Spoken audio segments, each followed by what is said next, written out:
Eu vi tua dor na cruz, angústia e aflição. Por mim, pagaste o preço por mim. O cravo penetrou, ouvi o teu clamor. Por mim, pagaste o preço por mim. Teu amor me salvou. Graça sem fim, tua vida na cruz sim me fez ver o teu perfeito amor. Amém. 1 Coríntios 11, 24, Paulo está falando sobre a ceia e diz assim: e tendo dado graças, o partiu e disse: tomai e comei, este é o meu corpo que é partido por vós, fazei isso em memória de mim toda vez que vocês se reunirem. Nós precisamos do Evangelho todos os dias. Lutero disse que essa é a grande necessidade. E Lutero disse que a maior arte do coração regenerado é se encher da verdade para saber sempre separar o Evangelho da lei, sempre enxergar o Evangelho. Não é incrível que Jesus instituiu a Santa Ceia para a gente nunca esquecer? A gente, é óbvio, pode nunca esquecer Jesus, não é? A figura, assim, mas nós podemos facilmente esquecer o Jesus real. Quase ninguém na nossa geração, no mundo, conhece o Jesus real, apesar de conhecerem Jesus entre aspas. Muitas pessoas da igreja da nossa geração não conhecem o Jesus real. Portanto, quando a gente não conhece o Jesus real, nós não podemos ser transformados. Esse tipo de conhecimento não traz transformação. Nós criamos um Jesus próprio. No livro de Marcos, no capítulo 1, do verso 1 ao 8, diz assim: princípio do Evangelho de Jesus Cristo, Filho de Deus. Como está escrito nos profetas: eis que eu envio o meu anjo ante a tua face, o qual preparará o teu caminho diante de ti. Vós, o que clama no deserto, preparai o caminho do Senhor, endireitai as suas veredas. Apareceu João batizando no deserto e pregando o batismo de arrependimento para a remissão de pecados. E toda a província da Judéia e os de Jerusalém iam ter com ele, e todos eram batizados por ele no rio Jordão, confessando os seus pecados. E João andava vestido de pelos de camelo e com um cinto de couro em redor dos seus lombos, e comia gafanhotos e mel silvestre. E pregava dizendo: após mim vem aquele que é mais forte do que eu, do qual eu não sou digno de, abaixando-me, desatar as correias das suas sandálias. Eu, em verdade, vos batizo com água, ele, porém, vos batizará com o Espírito Santo. O Evangelho de Marcos é maravilhoso. Ele é o primeiro evangelho entre os evangelhos, o primeiro a ser escrito. Ou seja, antes de Mateus, Marcos, Lucas e João. Pense que por 30 anos, a igreja não tinha os evangelhos.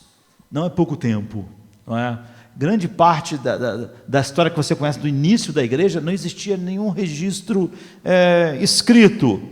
O Evangelho de Jesus foi espalhado simplesmente verbalmente pelos discípulos, e depois por aqueles que foram crendo, e por todas as outras testemunhas, e depois por homens que creram, como o apóstolo Paulo. E uma das razões pelas quais não havia nenhum registro de tudo que Jesus fez e falou, é porque era muito difícil que fosse distorcido aquilo que ele fez e ele falou. Era quase impossível, por uma razão, que havia muitas testemunhas do que ele fez.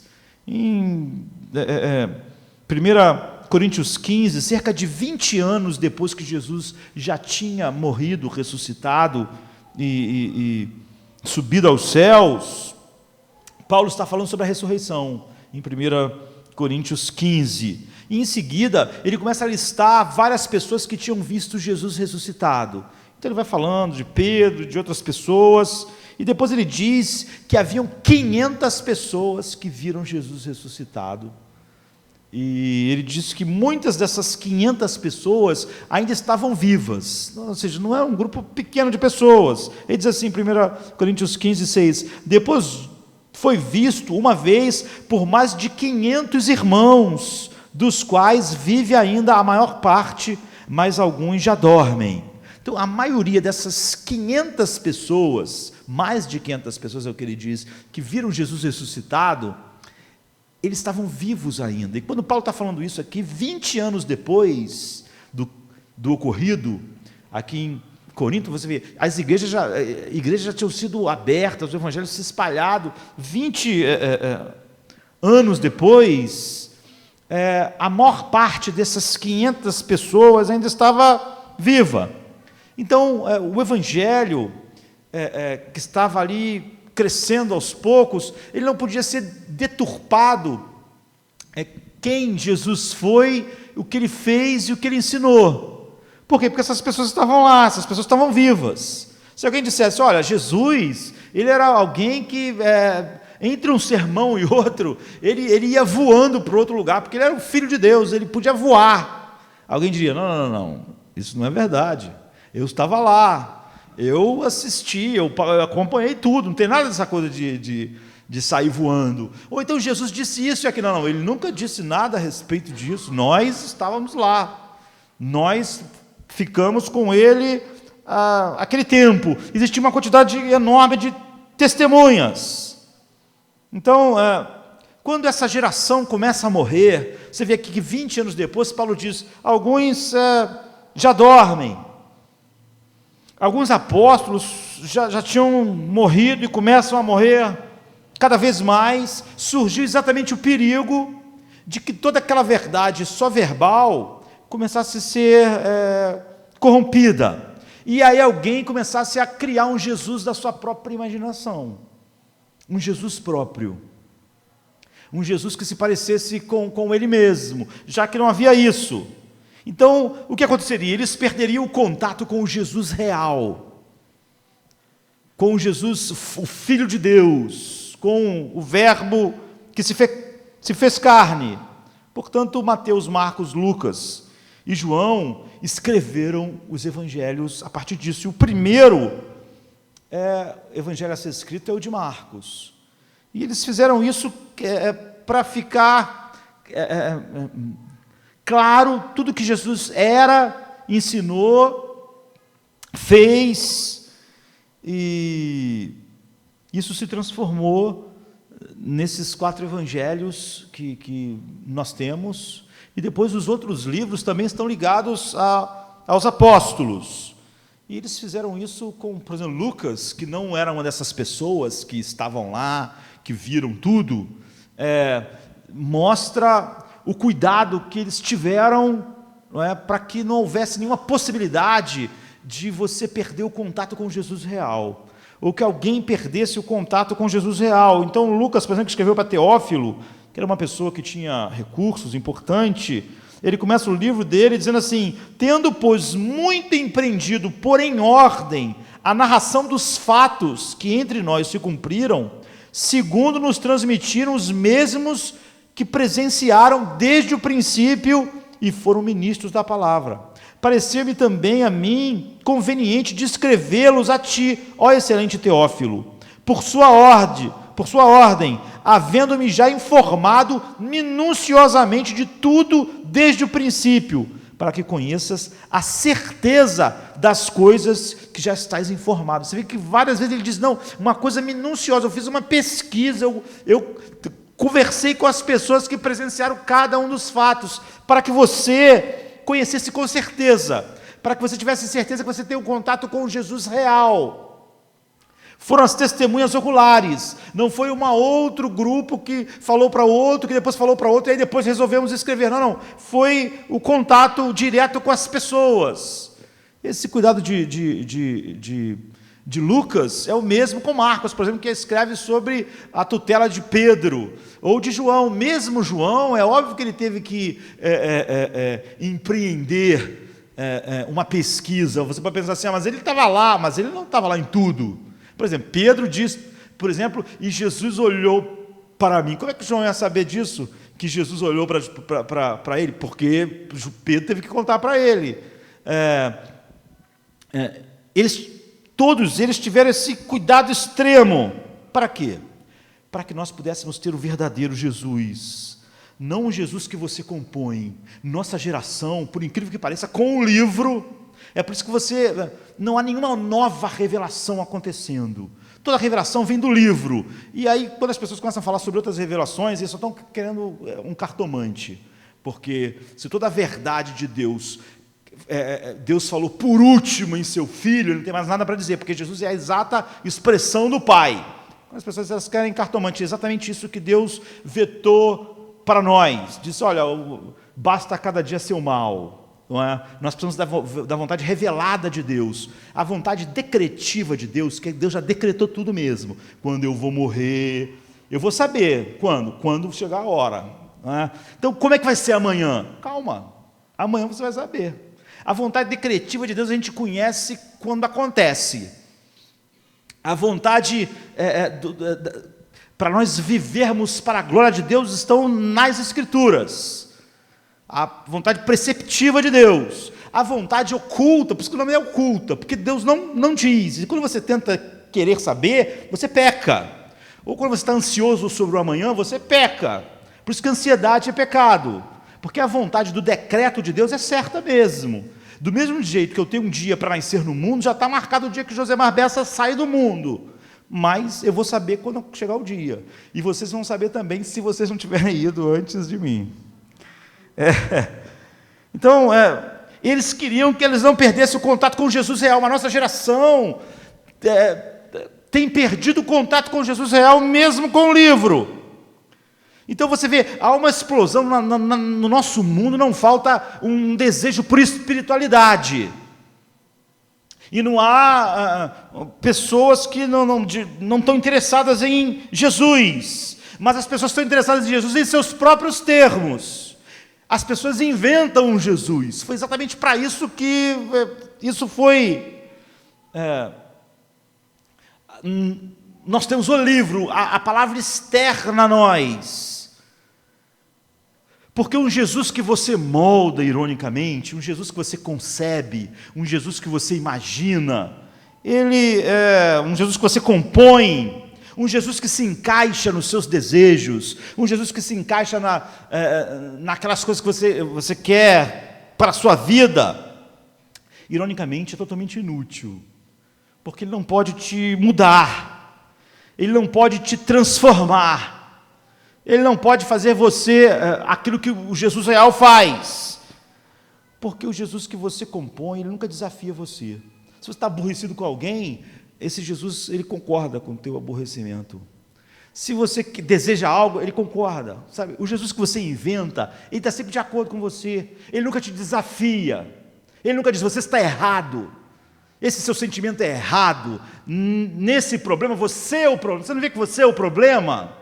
Você não vê que você devia ser alguém que devia estar manifestando os frutos do Espírito? Você não vê que nessas várias confusões que você entra, você é a fonte do problema? Você não vê que isso é o lugar onde você devia estar manifestando as transformações que o Evangelho traz? Porque o Jesus real, ele nos contradiz. Ele diz que nós estamos errados. Ele diz, para trás de mim, Satanás. Ele diz, você deve mudar. Ele nos contradiz. Eu digo, eu queria tanto isso. Ele diz, não. Você diz, olha, mas e João? Eu quero que você morra. Eu quero que você morra como Marte. Eu não quero que João morra como Marte. Você vê, o Jesus real, ele nos contradiz. Ele nos confronta. Agora, O Jesus que você compõe não pode te contradizer. Por quê? Porque ele é apenas a tua própria imaginação. Ele sempre concorda com você.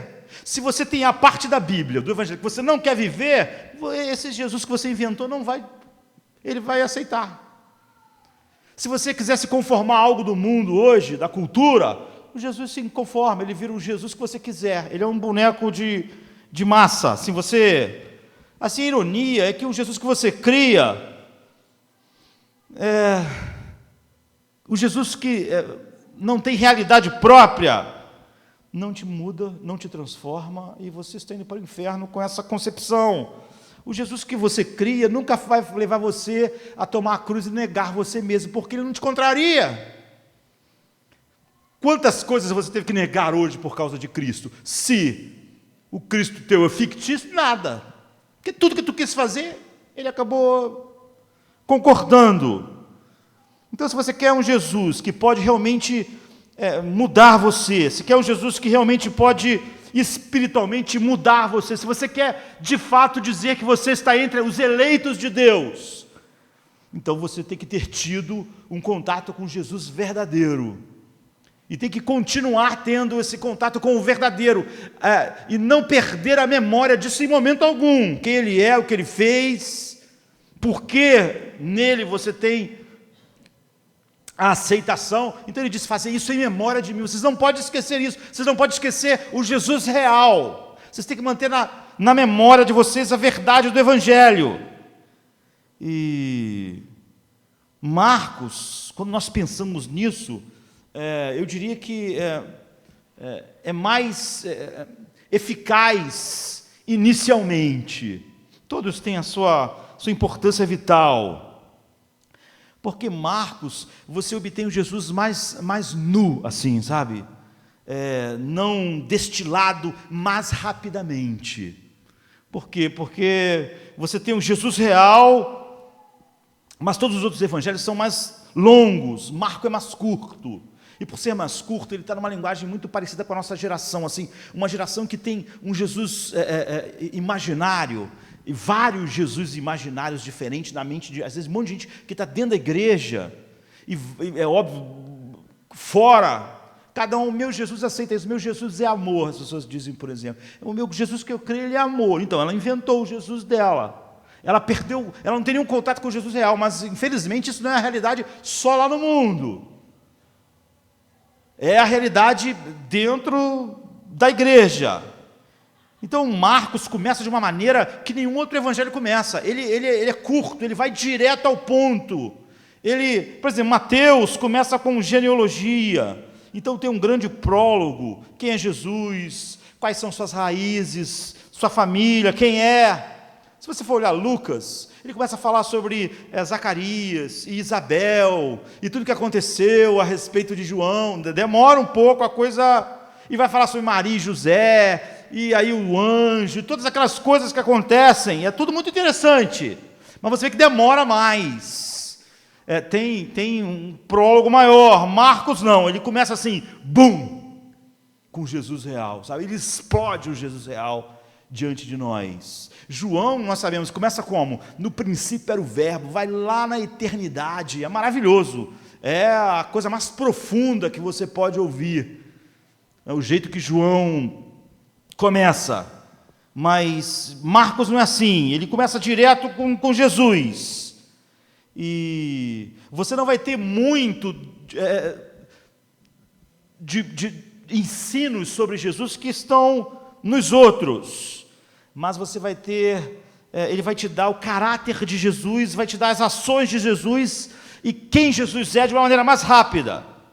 E quando nós estamos numa cultura que precisa desesperadamente, tanto dentro da igreja quanto fora dela, ter um contato com Jesus real, Marcos é maravilhoso, porque ele foi escrito para nos dar rapidamente, diretamente, um contato com Jesus real, que de fato muda as nossas vidas, nos propicia diante de Deus, e continua nos contrariando, e com isso nos levando a ser transformados, contrariando nossas ideias, contrariando nossos anseios, contrariando nossos planos, contrariando nossos desejos, nos chamando realmente a tomar a cruz, negar a si mesmo e seguir a Ele. Ele não é, o Jesus real é assim, ele não é moldável. Se o Jesus que nós acreditamos tem se encaixado semana após semana na nossa agenda, nas nossas ideias, nos nossos planos, é óbvio que nós estamos tendo contato com Jesus imaginário. E é óbvio que isso é terrível. Porque se esse é o único contato que eu tenho, é óbvio que eu não tenho contato nenhum com Deus.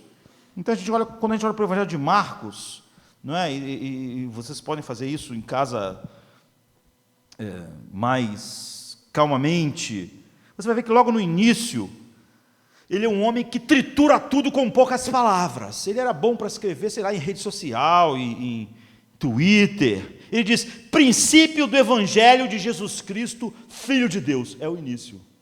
Você vê aquela coisa, aquele prólogo todo que eu falei de Mateus falando de genealogia, e Lucas contando a história de Isabel e Zacarias, e João lá na eternidade. Não, ele começa assim, princípio do Evangelho de Jesus Cristo, Filho de Deus. E imediatamente ele nos diz tudo assim, sobre o Jesus real, coisas fundamentais. Quem é Jesus? Ele começa já dizendo quem é Jesus. Em vez de ter um prólogo, ele diz, olha, quem é Jesus? Olha o Jesus real. Quem é Jesus? Ele diz, ele é o Cristo. E isso, Cristo é o Rei ungido, o Messias. Isso para nós não é muito, não é? Porque, infelizmente, a palavra Jesus Cristo passou a ser um nome próprio. Então, hoje, na nossa geração, quando fala Jesus ou Cristo, você acha, é a mesma pessoa, o mesmo nome. Nós podemos falar Jesus ou Jesus Cristo, porque o nome dele é Jesus Cristo, mas o nome dele era Jesus. Quando Marcos fala que ele é Cristo, todo mundo na geração dele sabia o que ele estava dizendo. Não é que o nome dele era Jesus Cristo, mas que ele era o Messias, o Rei ungido, aquele que o Velho Testamento falou. Então isso tem um peso enorme. Ele começa o Evangelho assim. Quando a gente diz Jesus Cristo, a gente perde um pouco isso, porque para a gente ficou como se fosse o nome dele. Mas é o Rei ungido. Então, de acordo com Marcos, Jesus é o verdadeiro Rei. É o Rei. É o Rei ungido, é o Messias. E qual é a próxima declaração dele? O Filho de Deus. O Filho de Deus. Você pode pensar, olha, em alguns momentos na Bíblia não chamou os filhos de Israel, de alguns homens de filhos de Deus, acontece de uma maneira diferente. Outras vezes chama os anjos de filhos de Deus, não é assim? Essa expressão é usada. Mas aqui é totalmente diferente de falar de Jesus como um homem que é filho de Deus, simplesmente, ou qualquer outra coisa que não seja uma declaração bombástica para aquelas pessoas. Então, nos 8 primeiros versos de Marcos, ele começa da maneira mais nua e crua, na verdade, sobre o Jesus real possível. Nós somos informados de que o Rei veio, quem ele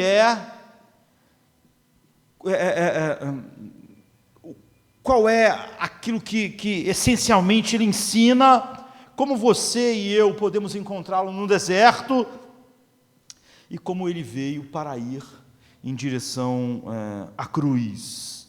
Então, nos versos 2 e 3, Marcos diz assim, como está escrito nos profetas, eis que eu envio o meu anjo ante a tua face, o qual preparará o teu caminho diante de ti, voz do que clama no deserto, preparai o caminho do Senhor, endireitai as suas veredas. Em outra versão, conforme está escrito no profeta Isaías, enviarei à tua frente o meu mensageiro, ele preparará o teu caminho, voz do que clama no deserto, prepare o caminho para o Senhor, façam veredas retas, estradas retas para ele. E isso era uma bomba assim. Ele começar o evangelho assim é incrível. E ele joga essas bombas. Ele já começa dizendo que ele era o Cristo, que ele era o Rei ungido, que ele era o Messias. Todo mundo conhecia Jesus e sabia que o nome dele era Jesus. E todo mundo sabia o que queria dizer Messias, o Rei ungido, Cristo. E essa outra coisa que ele diz é uma bomba enorme. Por quê? Porque Marcos está citando Isaías 40. Que num determinado momento, o próprio Senhor viria a Jerusalém. Se você voltar a Isaías 40, diz assim: um dia o próprio Senhor virá a Jerusalém e mostrará às nações a sua glória, e um mensageiro vai clamar e preparar o caminho diante dele. Quando ele diz, quando Marcos está falando sobre preparar o caminho do Senhor, como disse o profeta, em algumas versões vai dizer até como diz o profeta Isaías, ele está dizendo que essa profecia identifica o mensageiro que foi enviado para preparar o caminho como João. Ou seja, ele está dizendo que o Senhor que havia de vir a Jerusalém, em Isaías 40, é Jesus. E o que há de grande nisso? É porque se você voltar lá em Isaías e olhar a palavra Senhor, é Yahvé. É o nome inefável de Deus, é o nome da aliança de Deus, é o nome de Deus, porque Deus é o título. Não é? O nome de Deus, como eu sou um homem, mas meu nome é Josemar. O nome de Deus é Yahvé. Ele é Deus, mas é Yahvé, é o nome pessoal de Deus, que os judeus consideravam tão santos que eles não falavam esse nome. Eles tiraram as vogais. Os escribas, quando escreviam as cópias, na hora que aparecia Yahvé, eles pegavam outra pena de ouro para escrever o nome. Era o nome impronunciável de Deus. Eles tiraram as vogais de propósito e eles pronunciavam Adonai, Senhor, porque o nome de Deus é tão santo, tão transcendente, que não podia ser falado, boca humana não podia falar, para vocês verem o temor que eles tinham. Marcos está dizendo, é ele, Yahvé, Jesus, ele é Yahvé, ele é que falou com Moisés na sarça ardente, ele é que fez aliança com Abraão, aquele que trovejou no Monte Sinai, então era ele, Jesus, o Cristo. É uma bomba para aquelas pessoas. Eu diria, ele estava falando sobre aquilo que é o propósito final de toda a história da filosofia, porque a história da filosofia ela trabalha com o real e o ideal. O real nunca, a nossa mente consegue ver o que seria ideal e o real, e nós tentamos fazer isso se encontrar, mas qual é o ideal e qual é o real? E como de alguma maneira nunca essas duas coisas se encontram. Mas em Jesus Cristo, nós não temos mais que nos preocupar com isso, porque é a primeira vez que o ideal se tornou real. Ou seja, entrou no nosso mundo, e a metafísica se tornou física, e o imortal se tornou mortal, e o inacessível se tornou acessível, o totalmente invulnerável tornou-se vulnerável, se fez vulnerável. Então, ao contrário do hinduísmo e do budismo, que diz que todo homem tem uma centelha de Deus nele, e que por isso encarnação é uma coisa que acontece o tempo todo, num certo sentido, porque todo mundo tem um pouco de Deus. Já o judaísmo e o islã dizem que Deus é tão transcendente que não existe nenhuma possibilidade do divino no humano. É algo totalmente impossível. Então, ao contrário de todas as religiões, de todas as ideias, o cristianismo mostra que realmente Deus é totalmente transcendente, de tal forma que é totalmente absurda a ideia de que há uma centelha de Deus em cada homem. Ao mesmo tempo, apesar dele ser totalmente transcendente, ele realmente encarnou, não de uma maneira geral, mas o contrário do hinduísmo e do judaísmo e do islamismo, ele encarnou no homem, Jesus, que ele é Yahvé. Imagine isso, ele falou isso em algumas frases, são as declarações mais incríveis, de maneira tão curta, e ele fez isso exclusivamente, uma única vez. Ele veio, ele se esvaziou, como diz o apóstolo Paulo, e se tornou um homem.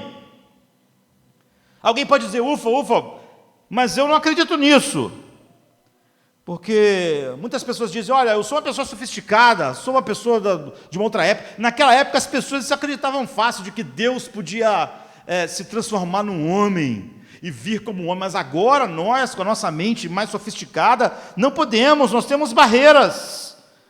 Mas eles eram povos primitivos, mas você não está entendendo. Quem está escrevendo isso é Marcos, ele é um judeu. As barreiras para um judeu, para a ideia de que Yahvé pudesse vir ao mundo como homem, são muito maiores do que toda dificuldade cultural da nossa geração. Eles nem falavam aquele nome. Eles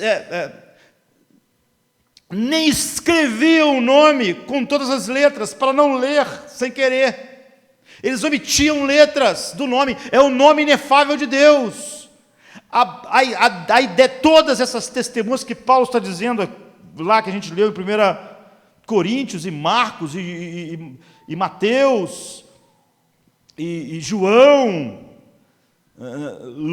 Lucas não, mas todas essas testemunhas oculares, eles eram judeus. A coisa mais absurda para um judeu era a ideia de que Deus podia vir ao mundo, mais do que todas as dificuldades que a nossa geração ou qualquer outra geração possa ter, porque eles tinham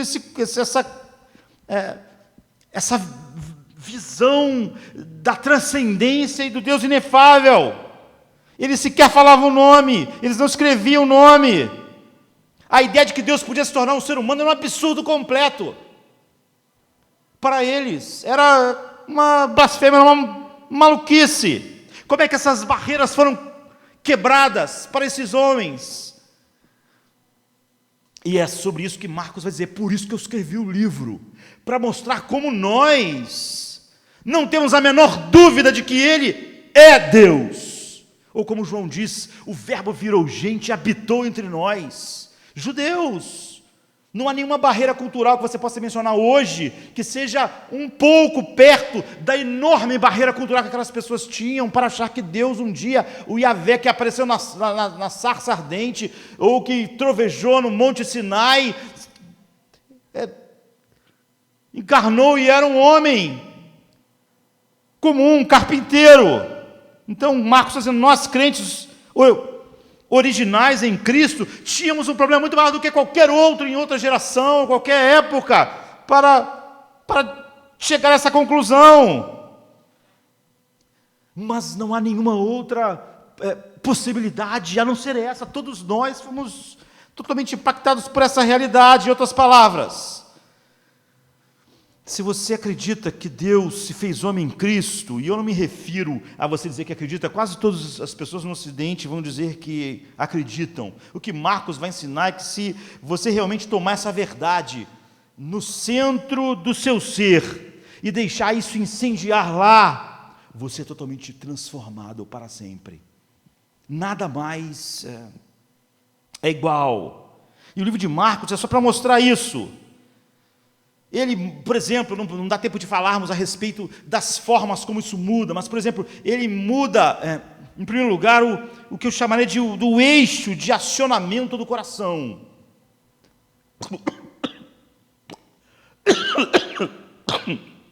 Desculpa.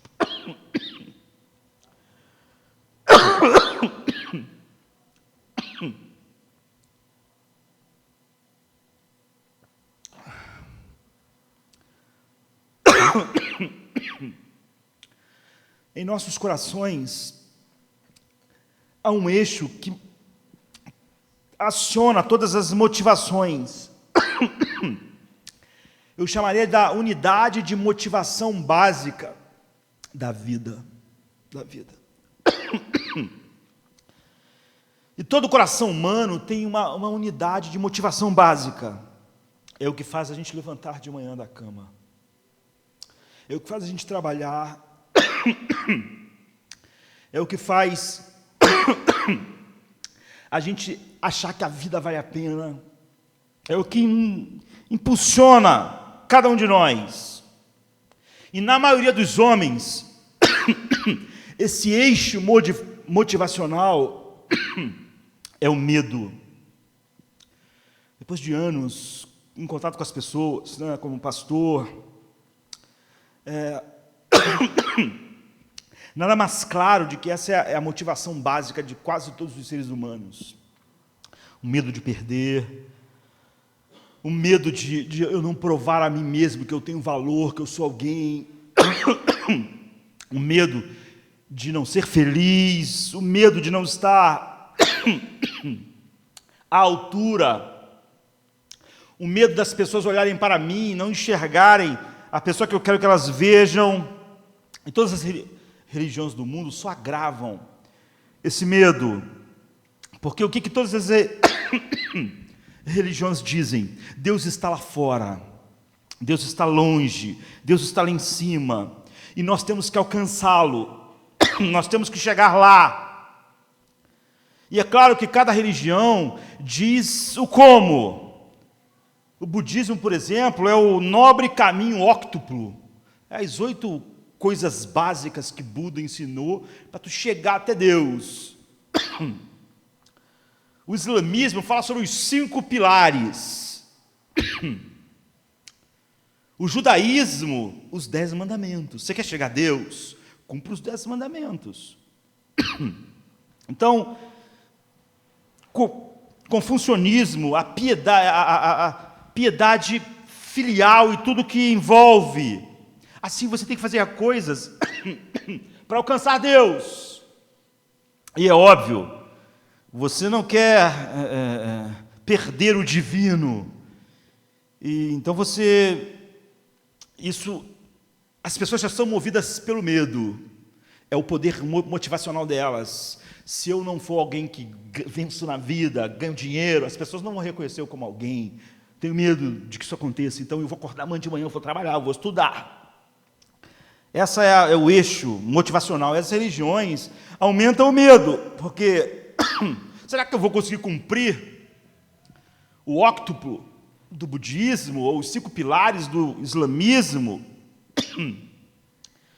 Ou como é que eu vou cumprir os 10 mandamentos para ser aceito por Deus? Então, o cristianismo, ele vem e diz algo totalmente diferente de todas as religiões. Ele diz: você não pode ir até Deus. Você é totalmente incapaz de ir até Deus. Você está sob a ira de Deus. Você não tem nenhuma possibilidade de subir a escada para chegar até Deus. Mas Deus vê o mundo.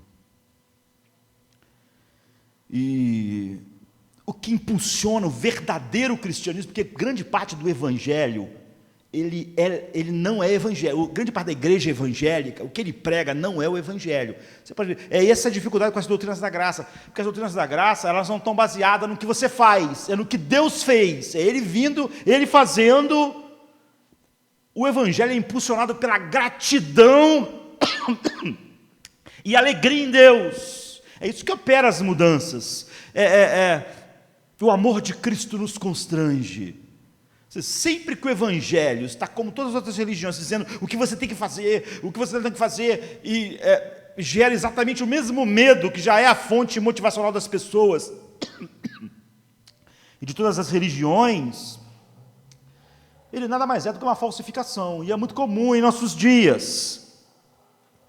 Então você vê, todo o impulso do evangelho não é nosso medo de perder Deus.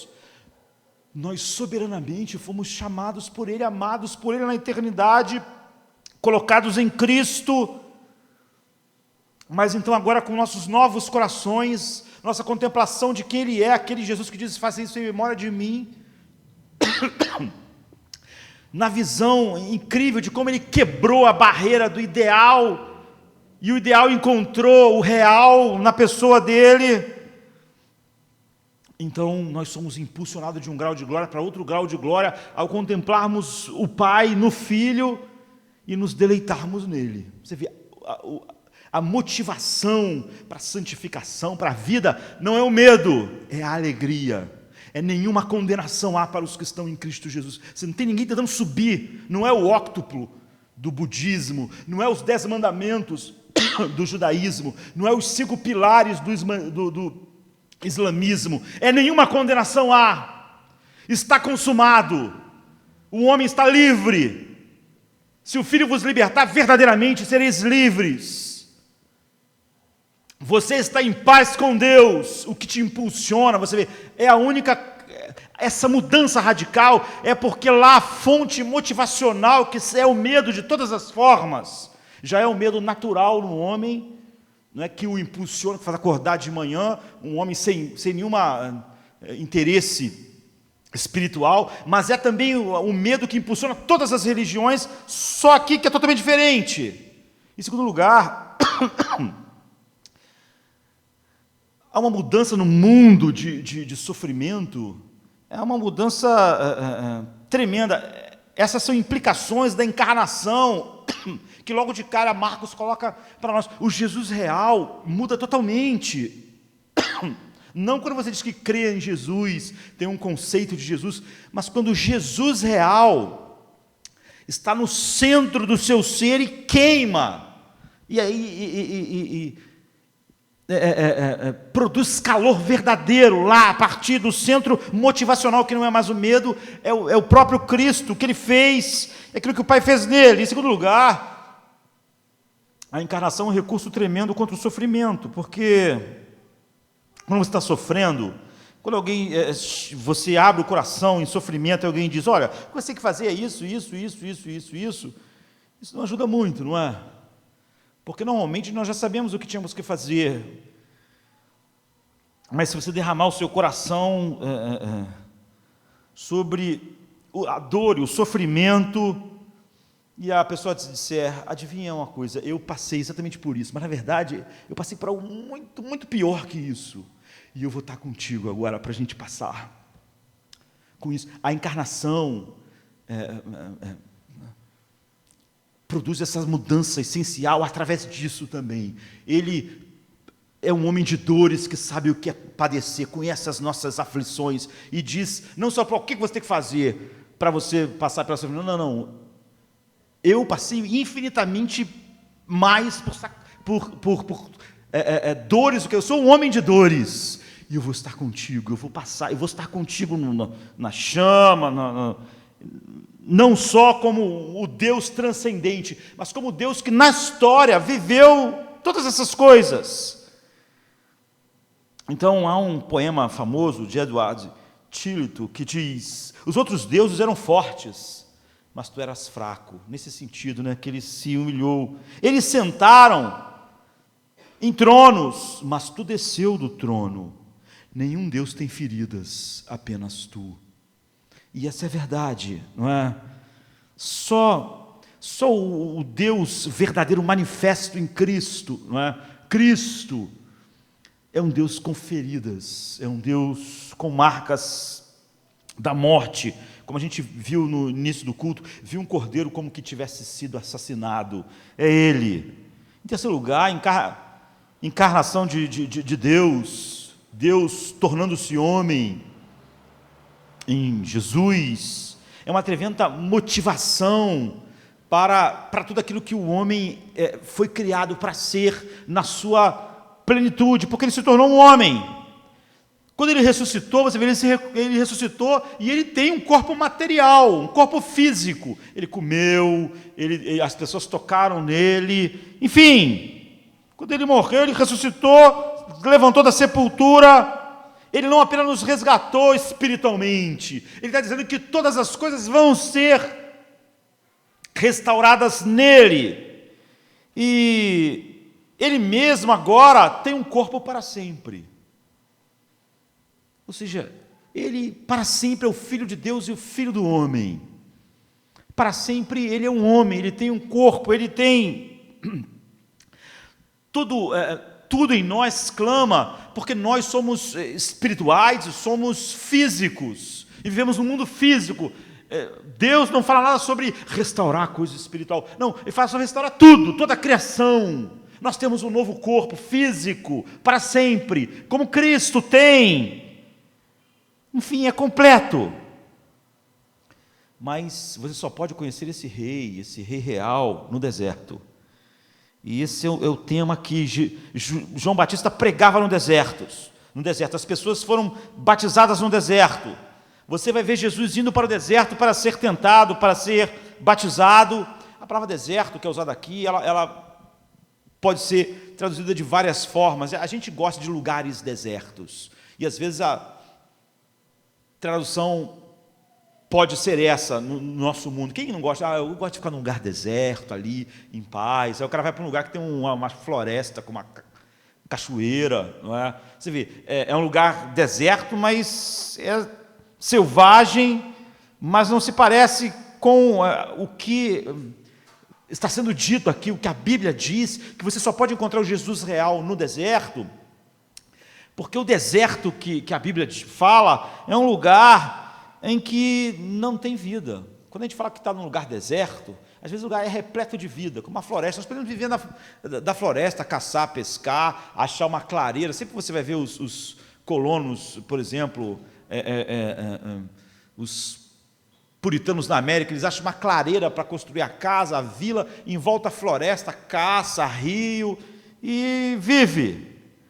Mas a palavra aqui, eremos, é o deserto, é um lugar onde a vida não pode se sustentar. O deserto é um lugar de espinhos, só cresce espinho lá e cacto. Nada cresce, é um lugar de sede. Todos os poços são secos, não há pão lá fora. Porque você não pode plantar trigo para fazer pão de uma maneira regular, não há água. É um lugar de espinho, é um lugar de sede, é um lugar de solidão terrível. E o que é importante a respeito de João é que as pessoas tinham que ir até o deserto para ser batizada. Em geral, na Bíblia, você sempre só encontra Deus no deserto. Os grandes encontros do homem com Deus na Bíblia são no deserto, na história de Israel. Moisés encontrou Deus no deserto. Moisés viu a sarça ardente no deserto. Jacó lutou com Deus face a face no deserto. Onde Deus encontrou com Israel, saiu do Egito e foi encontrar Deus no deserto e no Monte Sinai, onde Deus deu princípios para eles depois de salvá-los. Em 40 anos de peregrinação no deserto, eles se tornaram o povo de Deus na prática, eles não conheciam nada a respeito de Deus. Por que na Bíblia há essa ligação sempre entre o deserto e se encontrar com Deus? Porque o deserto é um lugar, na verdade, em que você não pode ficar vivo sem a intervenção de Deus. Todos os poços secam, e você só tem água se Deus tirar da rocha, sabe? Todo pão cria bolor, e não tem trigo para fazer, e você só tem pão se Deus mandar o maná. No deserto, então, Israel aprendeu que Deus não é uma coisa que você acrescenta em sua vida, Ele é a sua vida. Sem Ele você está morto. Se você não encontrar Deus assim, você não encontrou Deus. Se Deus é uma coisa que você adicionou à sua vida não, você não encontrou Deus no deserto. Você adiciona a Deus a vida que você já tinha. Você não encontrou Deus, porque Deus não é um suplemento vitamínico para a vida, para ficar forte, para ficar capaz, para fazer coisas. Não. Você encontrou Deus se, para além da intervenção salvífica de Deus, você sente que você está morto.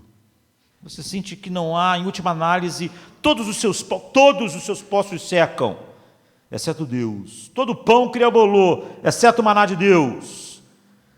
Você pode pensar, tudo bem, mas o que isso tem a ver conosco? O livro de Hebreus diz que nós também, da mesma maneira, espiritualmente nos encontramos com Deus assim. E todos nós temos essa experiência do deserto com Deus. Ou seja, você não olha mais com esperança real para nada a não ser Deus, para prover vida. Então você simplesmente não acredita no cristianismo. Um monte de gente só acredita no cristianismo. A vida dele é óbvio que as fontes da vida dele vêm de outros lugares, aquilo que empolga o seu coração, que satisfaz seu coração, que dá razão para a vida, que dá sentido de valor. Você tira de outros lugares, você tem outros poços, você tem outras coisas. A Bíblia diz, se isso é verdade, você não tem contato com o Deus real, no Jesus real. Você só tem contato com Ele quando você encontra Ele num deserto, onde você não tem mais nenhuma fonte, a não ser que Deus tire da pedra. Deus é a fonte. C.S. Lewis, uma obra clássica falando a respeito disso, ele diz assim: a maioria das pessoas, se eles realmente aprenderem a olhar para seus próprios corações, saberia que eles querem de forma aguda algo que não pode ser tido neste mundo. Há todos os tipos de coisas neste mundo que parecem oferecer isso a eles, mas essas coisas nunca mantêm a promessa. Os desejos que surgem em nós quando nos apaixonamos, ou o primeiro pensamento em algumas viagens no estrangeiro, ou o primeiro pensamento sobre um assunto que nos excita, são desejos que nenhum casamento, nenhum curso, nenhuma formação, nenhuma aprendizagem realmente irão satisfazer.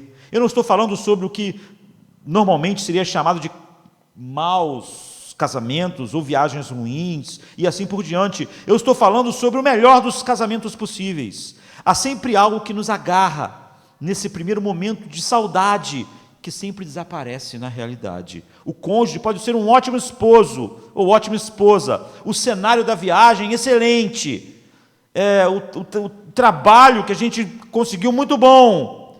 Mas o que nós estávamos procurando escapa. Ele está dizendo o seguinte: quando eu me apaixonei, que ia me casar, eu pensei, é isso é que falta para a vida. Mas ele está dizendo, depois que eu caso, mesmo que eu tenha a melhor esposa do mundo, o melhor marido do mundo, eu descubro, depois de certo tempo, que aquilo me prometia algo, me dava uma saudade de algo, que aquilo mesmo não é. Isso é que significa realmente conhecer o rei ungido, no deserto. É você encontrar Deus no deserto, e no deserto você diz: Deus, ou Tu é tudo na minha vida, ou eu morro, porque o deserto é um lugar que não pode manter a vida. Você vai dizer para Deus, se você teve contato com Jesus real: não é minha carreira, não é minha família, não é minha aparência, minha cara, se eu estou gordo, se eu estou magro, não são minhas realizações, não são meus amigos, não é o dinheiro, nenhuma dessas coisas, não é um grande marido, não é uma grande esposa, não são grandes filhos. Nenhuma dessas coisas nunca vai me fazer feliz, e eu nunca sou feliz por causa dessas coisas. Cada poço vai secar, exceto Deus. Cada pão vai mofar e virar bolor. Se eu encontrei o Deus real, eu encontrei num deserto. Essa é a experiência, a não ser que Deus seja o maná para mim. Ou seja, se eu encontrei o Jesus real, a realidade é que eu cheguei à conclusão final, de que sem a intervenção de Deus na minha vida contínua, eu estou morto. Não há felicidade para o meu coração, nem repouso, e nem nada pode suprir isso. Quando o que eu experimento em Deus é essa experiência do deserto, então eu tive um contato com o Jesus real. Mas o mais importante aqui, um outro passo mais importante, é que lá no deserto, você vê, João batizou pessoas.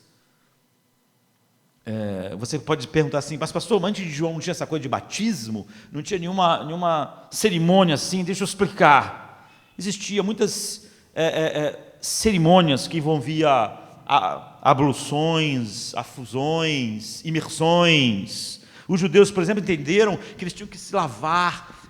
Aquilo era um ritual, não é aquela gorra de lavar a mão para almoçar e comer. Eles faziam aquilo como um ritual de purificação. Eles sabiam, no nosso dia a dia, nós não somos puros, nós perdemos a pureza, então nós temos que lavar a mão várias vezes, e tinham esses rituais. Era um ritual de confissão e purificação de pecado. Mas os gentios, eles não podiam, igual os judeus, só lavar as mãos várias vezes. Eles tinham que se imergir. Eles tinham que jogar uma quantidade grande de alma nele, porque o gentio era impuro. Ele não era da raça eleita. Então, para eles estarem ali, no ambiente do templo, do tabernáculo, eles tinham que mergulhar na água, não bastava só lavar a mão. Eles tinham que mergulhar, e tinham que, então, jogar muita água sobre eles, porque eram gentios. Porque eles realmente eram imundos, e só lavar as mãos não bastaria. Então você vê, já havia a ideia de abluções, afusões, imersões, mas algo totalmente novo aqui, é que pela primeira vez na história, João diz, todos esses rituais pena que nosso tempo está acabando, você mesmo que fazia, você lavava a sua mão, você que mergulhava, você que jogava água sobre você todo, você fazia o ritual de purificação sua. João diz, não, eu batizo você. Eu batizando você, não é você não pode fazer isso por você. Eu batizo você, e depois, isso é só apontando para o fato de que vai vir depois de mim aquele que vai batizar com o Espírito Santo. Ou seja, ele vai botar o selo de que você pertence a Deus. Você não pode fazer isso, você é totalmente incapaz. Não importa se você se achava capaz de se purificar, você é totalmente incapaz de você mesmo se purificar. A outra coisa nova em João é que ele diz, todo mundo tem que fazer isso. É o fariseu ali, e a prostituta, todo mundo tem que se batizar. Todo mundo é igual. Além de nenhum de vocês poderem vocês mesmos purificar vocês mesmos, vocês são tudo iguais diante de Deus, não há diferença nenhuma. O gentio tem que batizar, o judeu tem que batizar também, a prostituta batiza, e o cara ali que é o cara mais moral do mundo, batiza também, porque é tudo igual, está tudo longe, sem o contato com o Jesus real, você está fora. E eu vou te batizar com água, mas na verdade o rei ungido, ele vai te batizar com o Espírito Santo, ou seja, todos aqueles que Deus chama, regenera, e todos ele batiza com o Espírito Santo, porque o batismo é o selo de Deus, de que aquele homem pertence a Deus. Então, deixe-me apenas, muitas pessoas chegam na igreja, elas dizem, a maior parte das pessoas, e dentro da igreja também assim, ela diz, não, o dinheiro não é muito importante para mim, a beleza não é muito importante para mim, o casamento não é muito importante para mim, não, eu tenho isso só como uma coisa boa que Deus dá. Então o cara fala disso, não, o dinheiro não tem esse domínio na minha vida, mas então tudo dá errado na vida dele, ele estava indo bem, estava tendo sucesso, estava tudo dando certo, de repente tudo dá errado. E nesse momento é que ele descobre que o dinheiro não era o que ele estava dizendo, que o dinheiro era só algo bom que ele tinha na vida, porque aí ele experimenta um monte de colapso emocional, né? Ele começa a não querer se relacionar com pessoas, ele começa a se sentir um fracasso, um João ninguém, ele está tendo problemas agora para gostar de si mesmo, para se sentir bem consigo mesmo, ele tem um monte de pensamentos escuros e depressivos a respeito dele mesmo, e você vê, ele começa a descobrir, na verdade, que o salvador dele era o dinheiro dava todas essas coisas para ele, o equilíbrio, o senso de valor, a pessoa dizia, não, o dinheiro é só uma coisa boa que eu tenho, o casamento é só uma coisa boa que eu tenho, até aquilo ser tocado. Aí a pessoa, se isso não for verdade, descobre que o mundo começa a desabar. E aí muitas pessoas, em fases assim, elas pensam, olha, realmente eu preciso mais de Deus.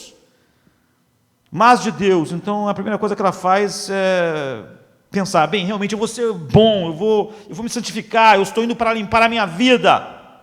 João Batista diz, você ainda está tentando se salvar.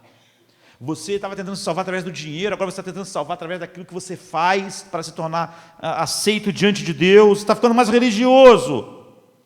Você era religioso, porque o dinheiro era cumprir os papéis de um salvador. Agora você está trocando, mas você ainda é o seu salvador.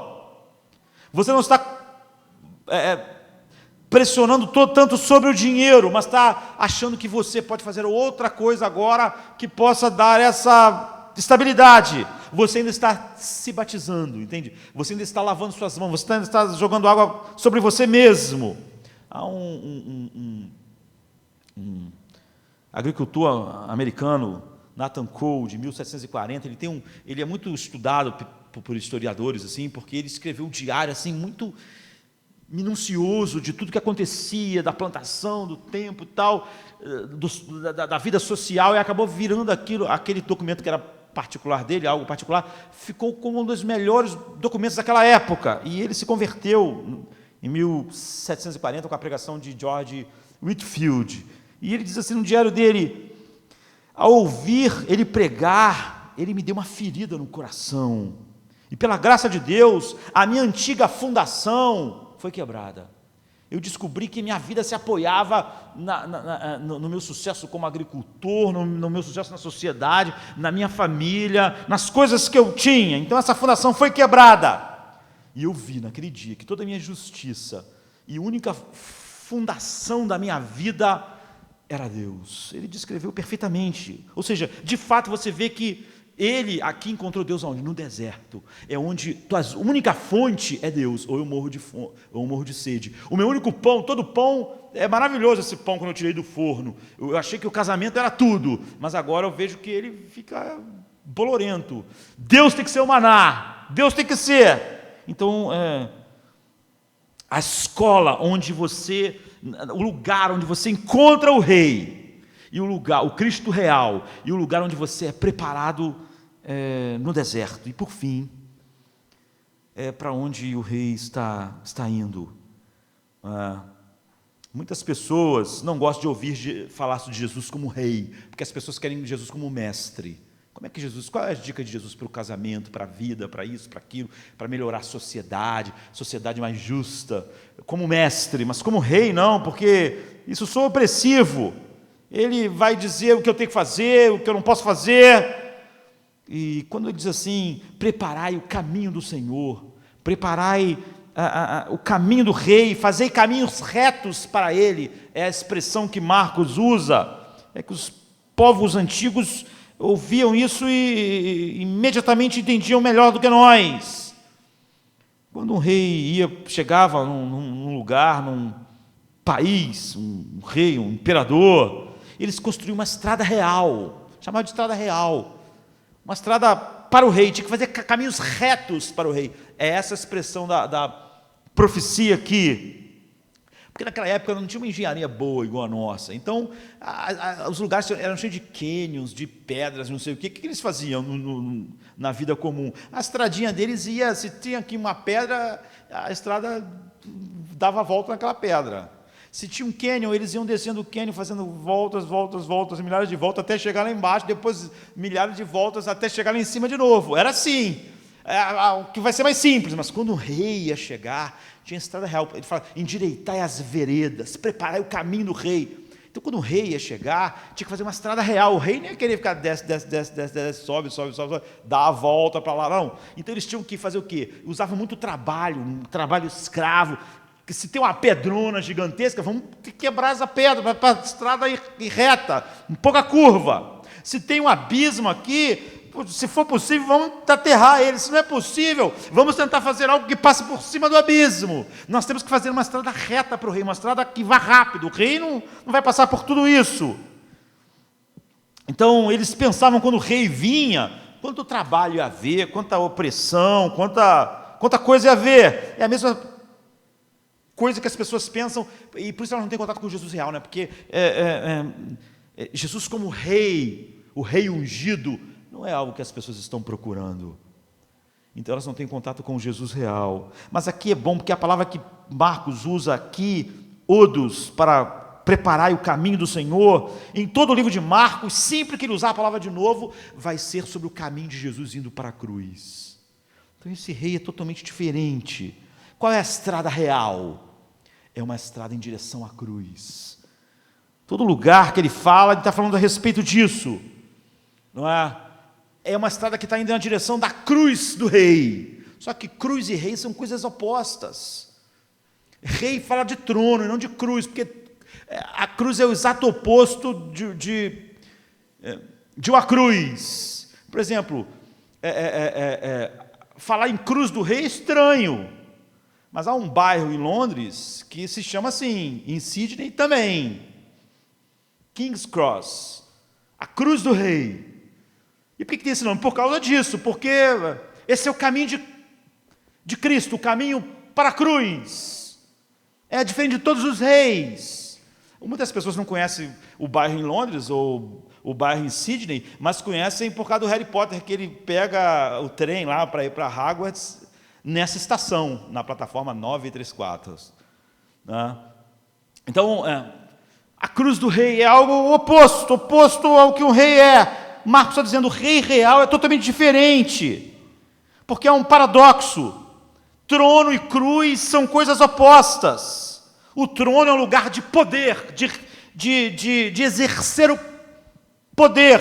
A cruz é a epítome da impotência e do desamparo. Não é que as pessoas te condenam à morte, é que você não vai poder nem morrer lá sozinho, no seu horror, mas vai morrer de uma maneira, não vai morrer privado, vai morrer de uma maneira longa, cheia de agonia, pelado, nu, na praça, para todo mundo ver a sua agonia, demorar horas, às vezes dias, ali. É o oposto, é a fraqueza final. Enquanto o trono é um lugar de governo, de poder, a cruz é o oposto, é o lugar da fraqueza final. Quer dizer o que Jesus foi para o deserto final? Um imenso deserto. O que havia no deserto? Espinhos, como no deserto, só que esses espinhos se transformaram na coroa da cabeça dele. E ele teve sede, que é o que o deserto tem quando você não tem Deus. E ele teve solidão. Você sabe que o bode expiatório era solto para ir para o deserto sozinho. Ele teve essas coisas, ele foi para o deserto, mas sem Deus. Nós encontramos Deus no deserto, porque lá no deserto é o único lugar que você descobre que Deus é tudo, toda base, toda fonte de vida, e sem Ele tudo te faz infeliz, independente de quão bom seja, porque Ele é a fonte, Ele é o pão da vida. Mas para muitas pessoas o pão da vida é o dinheiro, é a saúde, é o casamento.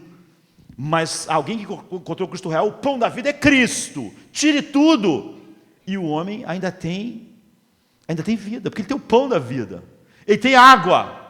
Ele encontrou no deserto, todas as outras coisas perecem. Então Jesus tomou o castigo que nós merecemos para que nós possamos ter a graça do relacionamento com Deus. O que significa que a realeza de Cristo não é opressiva, porque Ele não é apenas um rei, Ele é o servo sofredor. O caminho dele, toda a estrada real falava de opressão, fazer a estrada para o rei, endireitar as veredas para o rei, vai ser horrível.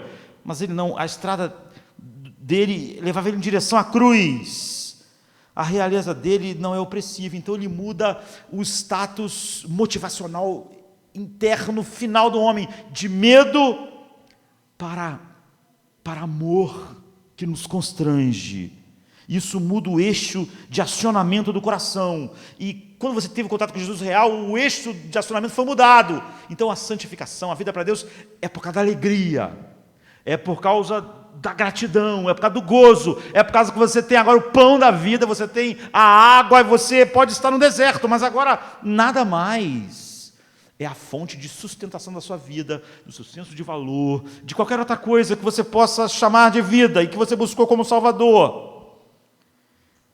E é isso que Marcos está dizendo. E quando você tem um contato com esse Jesus real, só há 3 reações possíveis, a Bíblia mostra. Nunca olha, eu gostei desse sermão, achei essas coisas sobre Jesus importantes, vou pensar a respeito disso. Nunca é assim.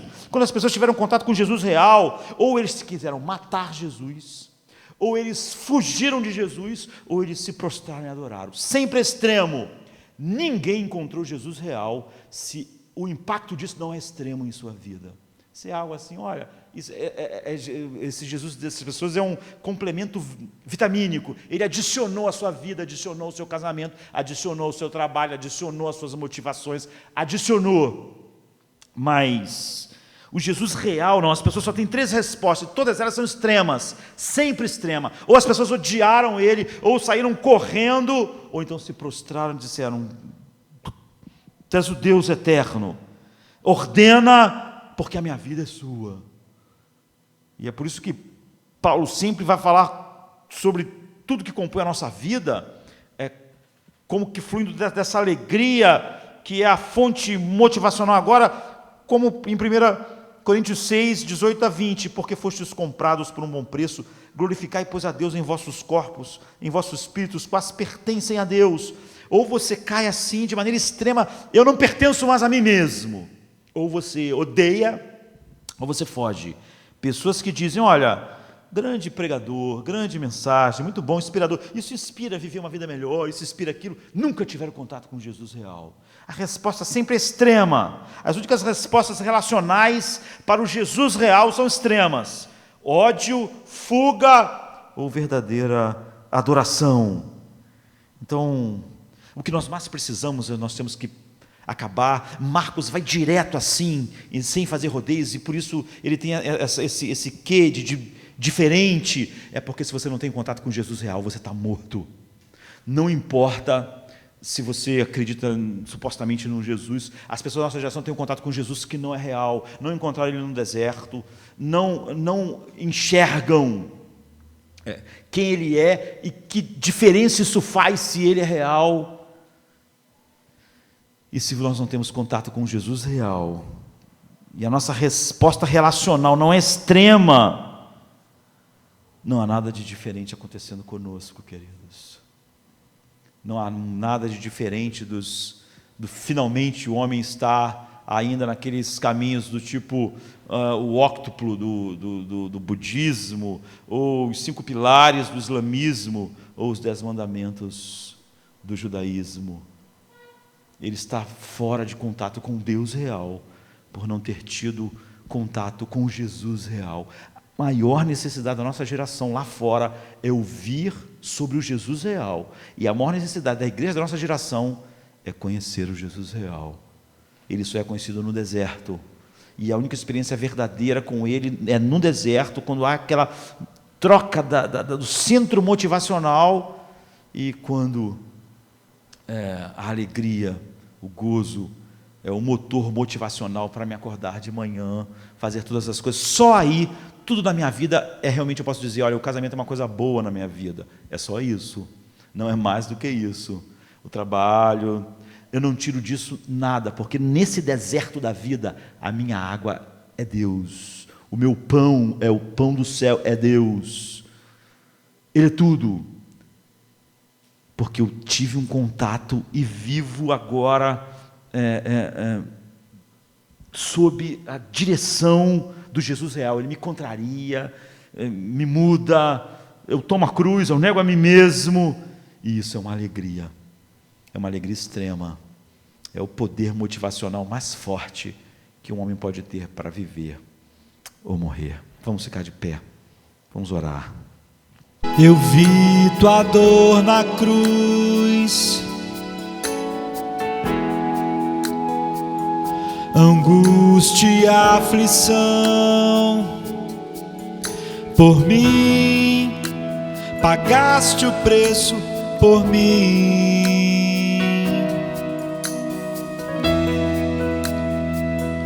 O cravo penetrou, ouvi o teu clamor, por mim, pagaste o preço por mim. Teu amor me salvou. Graça sem fim, tua vida na cruz sim me fez ver o teu perfeito amor.